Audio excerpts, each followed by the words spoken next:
Audiolibro Tratado de Psicología Revolucionaria. Capítulo sexto. La vida. En el terreno de la vida práctica descubrimos siempre contrastes que asombran, gentes adineradas con magnífica residencia y muchas amistades. A veces sufren espantosamente. Humildes proletarios de pico y pala o personas de la clase media suelen vivir a veces en completa felicidad. Muchos archimillonarios sufren de impotencia sexual y ricas patronas lloran amargamente la infidelidad del marido. Los ricos de la tierra parecen buitres entre jaulas de oro. Por estos tiempos no pueden vivir sin guardaespaldas. Los hombres de estado arrastran cadenas, nunca están libres, andan por doquiera rodeados de gente armada hasta los dientes. Estudiemos esta situación más detenidamente. Necesitamos saber qué es la vida. Cada cual es libre de opinar como quiera. Digan lo que digan, ciertamente nadie sabe nada. La vida resulta un problema que ninguno entiende. Cuando las gentes desean contarnos gratuitamente la historia de su vida, citan acontecimientos, nombres y apellidos, fechas, etc., y sienten satisfacción al hacer sus relatos. Esas pobres gentes ignoran que sus relatos están incompletos porque eventos, nombres y fechas Es tan solo el aspecto externo de la película, falta el aspecto interno. Es urgente conocer estados de conciencia. A cada evento le corresponde tal o cual estado anímico. Los estados son interiores y los eventos son exteriores. Los acontecimientos externos no son todo. Entiéndase por estados interiores las buenas o malas disposiciones, las preocupaciones, la depresión, la superstición, el temor, la sospecha, La misericordia. la autoconsideración, la sobreestimación de sí mismo, estados de sentirse feliz, estados de gozo, etcétera, etcétera, etcétera.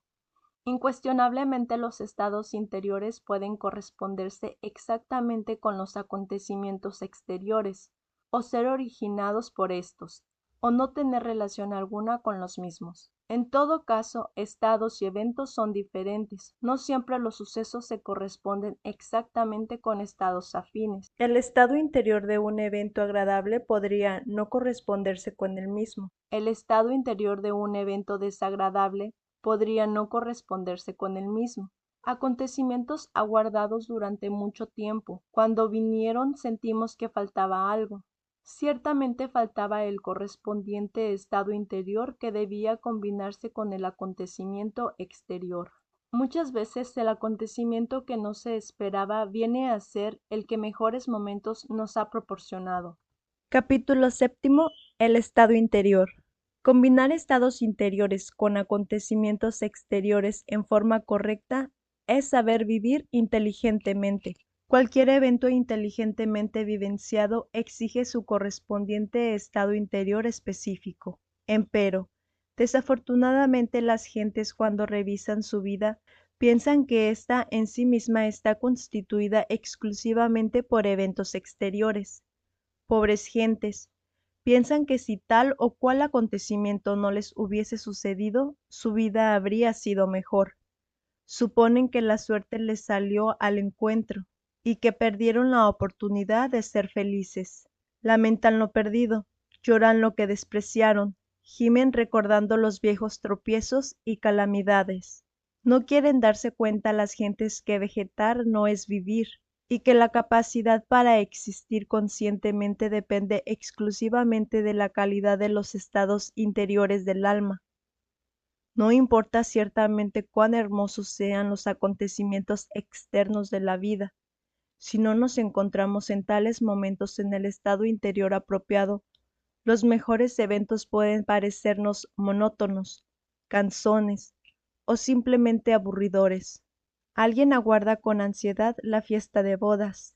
Es un acontecimiento, mas podría suceder que se estuviese tan preocupado en el momento preciso del evento, que realmente no gustase en ello ningún deleite, y que todo aquello se tornase tan árido y frío como un protocolo.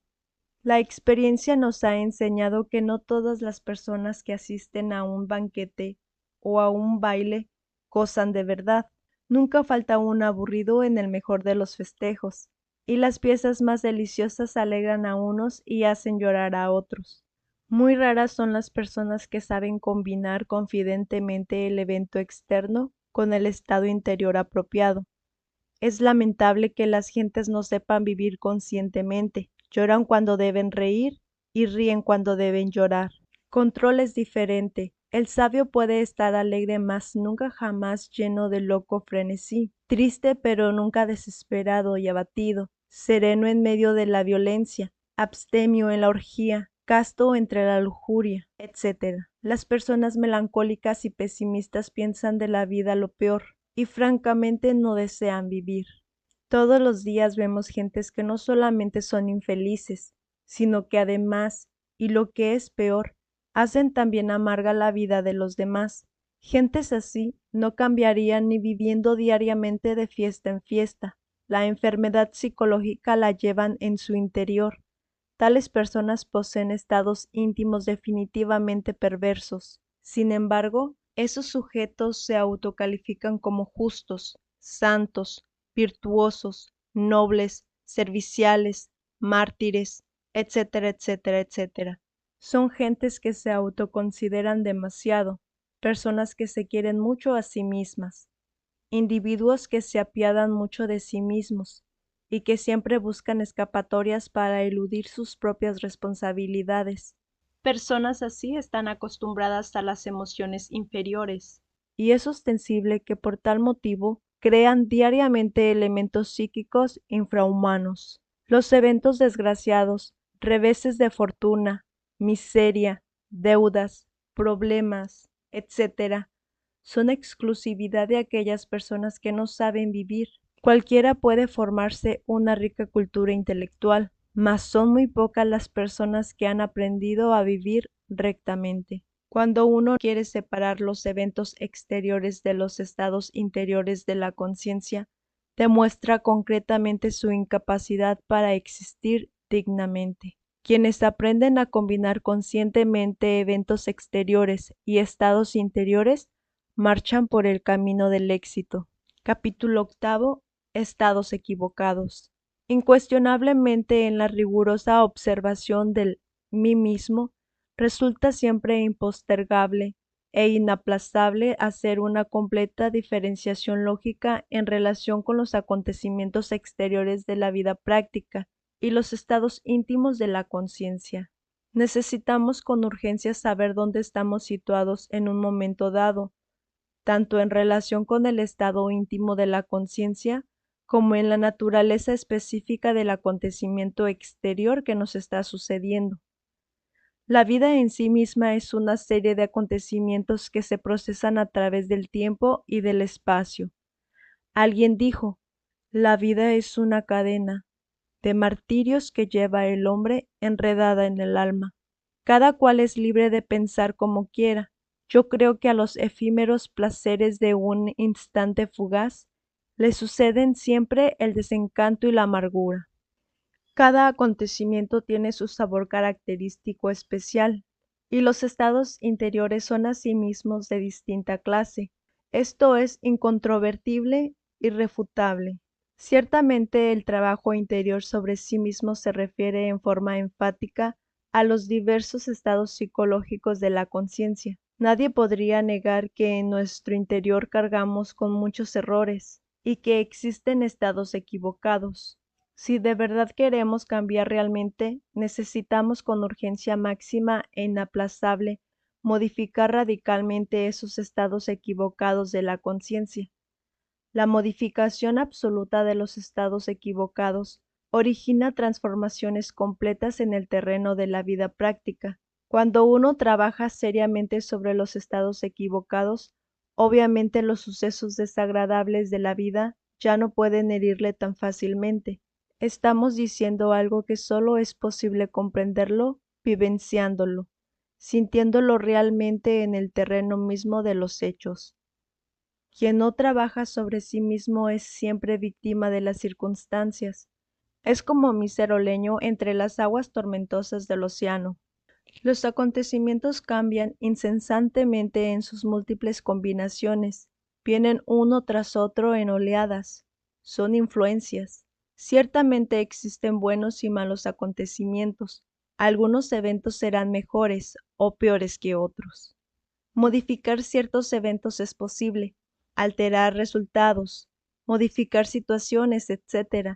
Está ciertamente dentro del número de las posibilidades. Empero, existen situaciones de hecho que de verdad no pueden ser alteradas. En estos últimos casos deben aceptarse conscientemente, aunque algunas resulten muy peligrosas y hasta dolorosas. Incuestionablemente, el dolor desaparece cuando no nos identificamos con el problema que se ha presentado. Debemos considerar la vida como una serie sucesiva de estados interiores. Una historia auténtica de nuestra vida en particular está formada por todos esos estados. Al revisar la totalidad de nuestra propia existencia, podemos verificar por sí mismos en forma directa que muchas situaciones desagradables fueron posibles gracias a estados interiores equivocados. Alejandro Magno, aunque siempre fue temperante por naturaleza, se entregó por orgullo a los excesos que le produjeron la muerte. Francisco I murió a causa de un sucio y abominable adulterio, que muy bien recuerda la historia todavía. Cuando Marat fue asesinado por una monja perversa, se moría de soberbia y de envidia, se creía a sí mismo absolutamente justo. Las damas del Parque de los Ciervos incuestionablemente acabaron totalmente la vitalidad del espantoso fornicario llamado Luis V. Muchas son las gentes que mueren por ambición, ira o celos. Esto lo saben muy bien los psicólogos. En cuanto nuestra voluntad se confirma irrevocablemente en una tendencia absurda, nos convertimos en candidatos para el panteón o cementerio. Otelo, debido a los celos, se convirtió en asesino, y la cárcel está llena de equivocados sinceros. Capítulo 9. Sucesos personales. Plena autoobservación íntima del mí mismo resulta inaplazable cuando se trata de descubrir estados psicológicos equivocados. Incuestionablemente los estados interiores equivocados pueden ser corregidos mediante procedimientos correctos. Como quiera que la vida interior es el imán que atrae los eventos exteriores, necesitamos con urgencia máxima inaplazable eliminar de nuestra psiquis los estados psicológicos erróneos. Corregir estados psicológicos equivocados es indispensable cuando se quiera alterar fundamentalmente la naturaleza de ciertos eventos indeseables. Alterar nuestra relación con determinados eventos es posible si eliminamos de nuestro interior ciertos estados psicológicos absurdos. Situaciones exteriores destructivas podrían convertirse en inofensivas y hasta constructivas mediante la inteligente corrección de los estados interiores erróneos. Uno puede cambiar la naturaleza de los eventos desagradables que nos ocurren cuando se purifica íntimamente. Quien jamás corrige los estados psicológicos absurdos, creyéndose muy fuerte, se convierte en víctima de las circunstancias. Poner orden en nuestra desordenada casa interior es vital cuando se desea cambiar el curso de una desgraciada existencia. Las gentes se quejan de todo, sufren, lloran, protestan, quisieran cambiar de vida, salir del infortunio en que se encuentran. Desafortunadamente no trabajan sobre sí mismas. No quieren darse cuenta las gentes que la vida interior atrae circunstancias exteriores y que si éstas son dolorosas se debe a los estados interiores absurdos. Lo exterior es tan solo el reflejo de lo interior. Quien cambia interiormente origina un nuevo orden de cosas. Los eventos exteriores jamás serían tan importantes como el modo de reaccionar ante los mismos. ¿Permanecisteis sereno ante el insultador? ¿Recibiste con agrado las manifestaciones desagradables de vuestros semejantes? ¿De qué manera reaccionasteis ante la infidelidad del ser amado? ¿Te dejaste llevar por el veneno de los celos? ¿Mataste? ¿Estáis en la cárcel?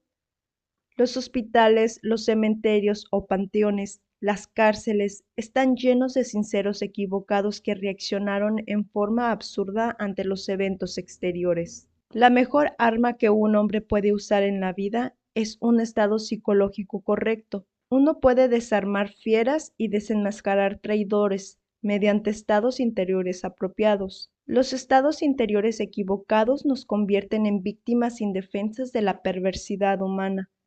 Aprended a enfrentaros ante los sucesos más desagradables de la vida práctica con una actitud interior apropiada.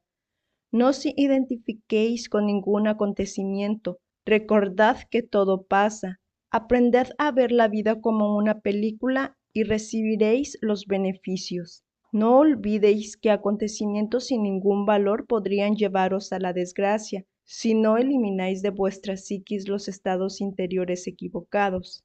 Cada evento exterior necesita incuestionablemente del billete apropiado, es decir, del estado psicológico preciso. Capítulo 10. Los diferentes yoes. El mamífero racional equivocadamente llamado hombre realmente no posee una individualidad definida. Incuestionablemente esta falta de unidad psicológica en el humanoide es la causa de tantas dificultades y amarguras.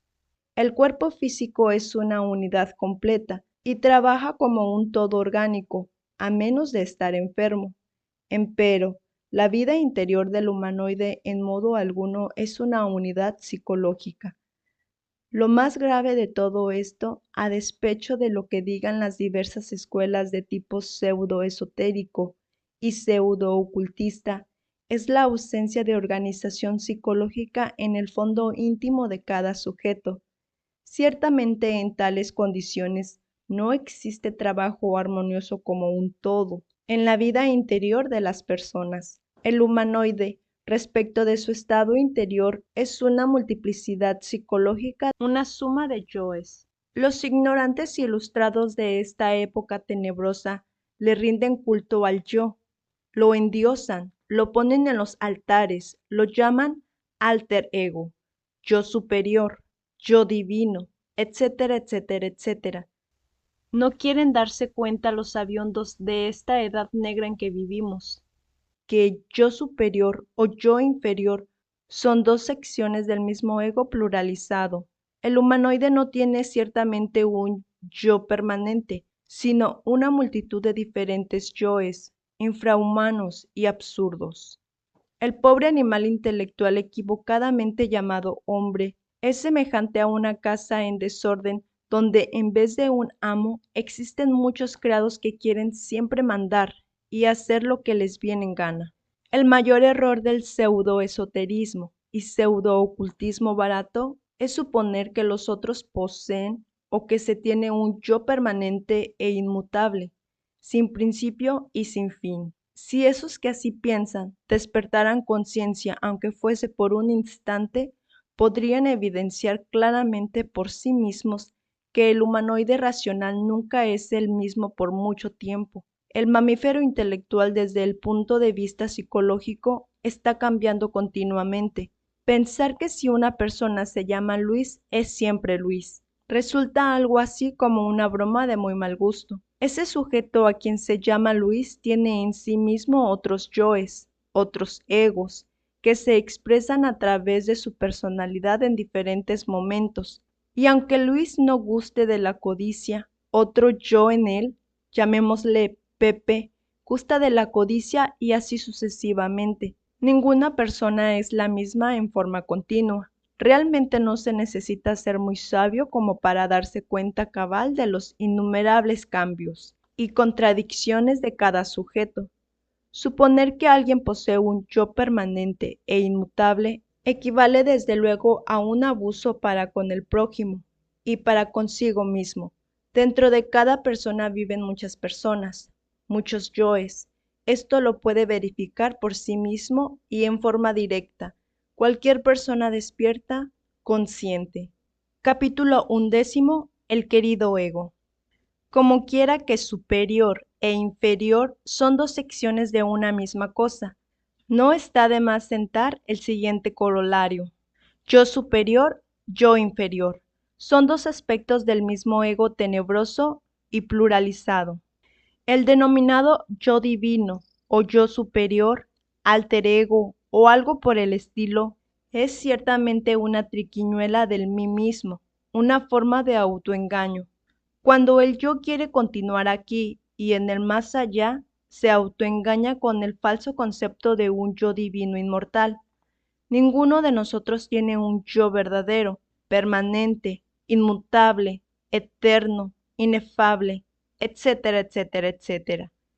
Ninguno de nosotros tiene en verdad una verdadera y auténtica unidad de ser. Desafortunadamente ni siquiera poseemos una legítima individualidad. El ego, aunque continúa más allá del sepulcro, tiene sin embargo un principio y un fin. El ego, el yo, nunca es algo individual, unitario, unitotal. Obviamente el yo es yoes. En el Tíbet oriental, a los yoes se les denominan agregados psíquicos o simplemente valores, sean estos últimos positivos o negativos. Si pensamos en cada yo como una persona diferente, podemos aseverar en forma enfática lo siguiente. Dentro de cada persona que vive en el mundo existen muchas personas. Incuestionablemente dentro de cada uno de nosotros viven muchísimas personas diferentes, algunas mejores, otras peores. Cada uno de estos yoes, cada una de estas personas lucha por la supremacía, quiere ser exclusiva, controla el cerebro intelectual o los centros emocional y motor cada vez que puede, mientras otro lo desplaza. La doctrina de los muchos yoes fue enseñada en el Tíbet oriental por los verdaderos clarividentes, por los auténticos iluminados. Cada uno de nuestros defectos psicológicos está personificado en tal o cual yo, como quiera que tenemos millares y hasta millones de defectos. Ostensiblemente vive mucha gente en nuestro interior. En cuestiones psicológicas hemos podido evidenciar claramente que los sujetos paranoicos, egolatras y mitómanos por nada de la vida abandonarían el culto al querido ego. Incuestionablemente tales gentes odian mortalmente la doctrina de los muchos yoes. Cuando uno de verdad quiere conocerse a sí mismo, debe autoobservarse y tratar de conocer los diferentes yoes que están metidos dentro de la personalidad. Si alguno de nuestros lectores no comprende todavía esta doctrina de los muchos yoes, se debe exclusivamente a la falta de práctica en materia de autoobservación. A medida que uno practica la autoobservación interior, va descubriendo por sí mismo a muchas gentes, a muchos yoes, que viven dentro de nuestra propia personalidad. Quienes niegan la doctrina de los muchos yoes, quienes adoran a un yo divino, indubitablemente jamás se han autoobservado seriamente. Hablando esta vez en estilo socrático, diremos que esas gentes no solo ignoran, sino además ignoran que ignoran. Ciertamente jamás podríamos conocernos a sí mismos sin la autoobservación seria y profunda. En tanto un sujeto cualquiera siga considerándose como uno, es claro que cualquier cambio interior será algo más que imposible. Capítulo 12. El cambio radical. En tanto un hombre prosiga con el error de creerse a sí mismo uno, único, individual, es evidente que el cambio radical será algo más que imposible. El hecho mismo de que el trabajo esotérico comience con la rigurosa observación de sí mismo nos está indicando una multiplicidad de factores psicológicos, yoes o elementos indeseables que es urgente extirpar, erradicar de nuestro interior. Incuestionablemente, en modo alguno sería posible eliminar errores desconocidos. Urge a observar previamente aquello que queremos separar de nuestra psiquis. Este tipo de trabajo no es externo, sino interno, y quienes piensen que cualquier manual de urbanidad o sistema ético externo y superficial les pueda llevar al éxito, estarán de hecho totalmente equivocados. El hecho concreto y definitivo de que el trabajo íntimo empiece con la atención concentrada en la observación plena de sí mismo es motivo más que suficiente como para demostrar que esto exige un esfuerzo personal muy particular de cada uno de nosotros. Hablando francamente y sin ambajes, aseveramos en forma enfática lo siguiente. Ningún ser humano podría hacer este trabajo por nosotros. No es posible cambio alguno en nuestra psiquis sin la observación directa de todo ese conjunto de factores subjetivos que llevamos dentro. Dar por aceptada la multiplicidad de errores, descartando la necesidad de estudio y observación directa de los mismos, significa de hecho una evasiva o escapatoria, una huida de sí mismo, una forma de autoengaño. Solo a través del esfuerzo riguroso de la observación juiciosa de sí mismo, sin escapatorias de ninguna especie, podremos evidenciar realmente que no somos uno, sino muchos. Admitir la pluralidad del yo y evidenciarla a través de la observación rigurosa son dos aspectos diferentes. Alguien puede aceptar la doctrina de los muchos yoes sin haberlo jamás evidenciado. Esto último solo es posible autoobservándose cuidadosamente.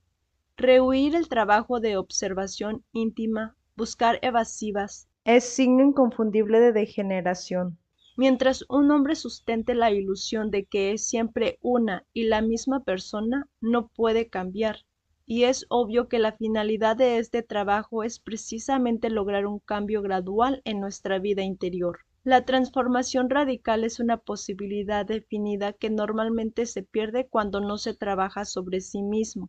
El punto inicial del cambio radical permanece oculto mientras el hombre continúa creyéndose uno.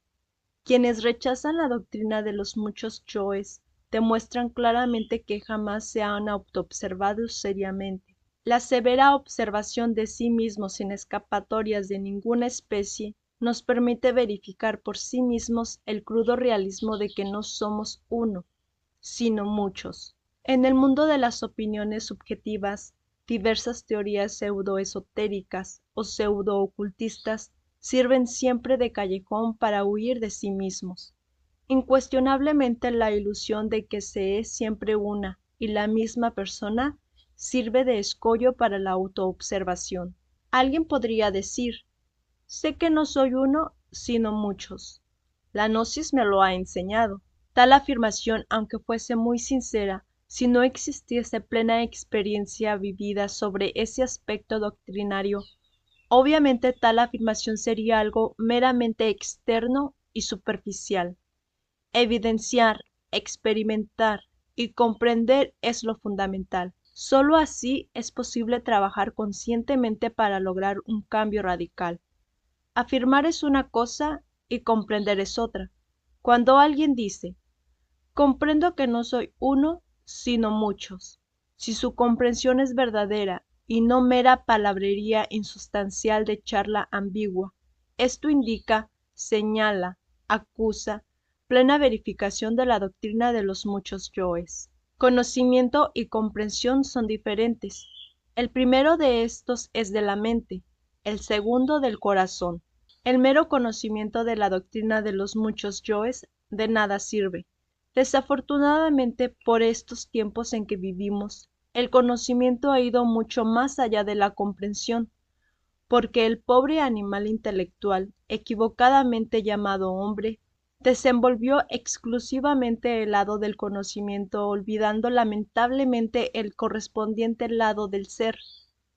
Conocer la doctrina de los muchos yoes y comprenderla es fundamental para todo cambio radical verdadero.